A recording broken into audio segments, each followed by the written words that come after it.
We're on top of Mount Parker. It's one of the 52 with a view, and I have a goal to complete them. Behind me is Mount Washington. Now, climbing mountains is a goal that has been set. But I want us to think and reflect on the mountain climbers of the Bible. And the first one that comes to mind is Moses. Now, Moses was a mountain climber, and he began to climb mountains at age 80.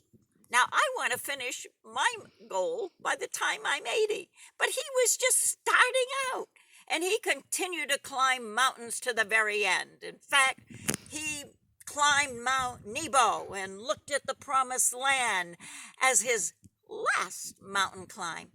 Now, what do we think when we think of Sinai? We usually think of the law, the 10 Commandments.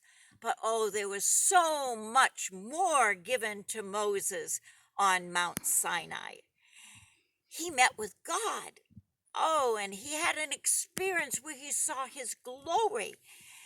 He got a word from God right off that Israel was chosen to be a whole nation of priests. And when he first came down to ask the people, they said, "Oh, yes, we will." But next time he came down, they were worshiping a golden calf, and Moses was carrying the 10 Commandments, and he smashed them because they had already broken the law. But God is merciful.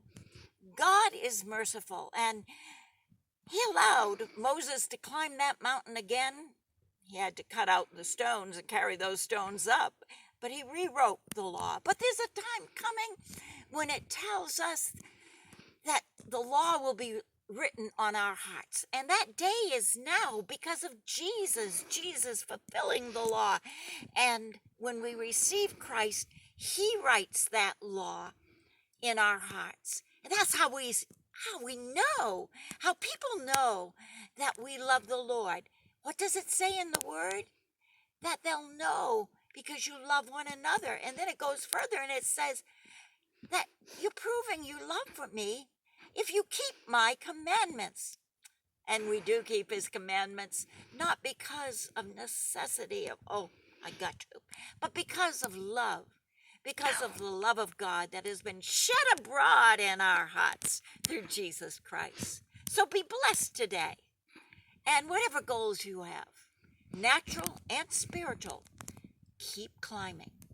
Keep climbing. God bless you and make you a blessing.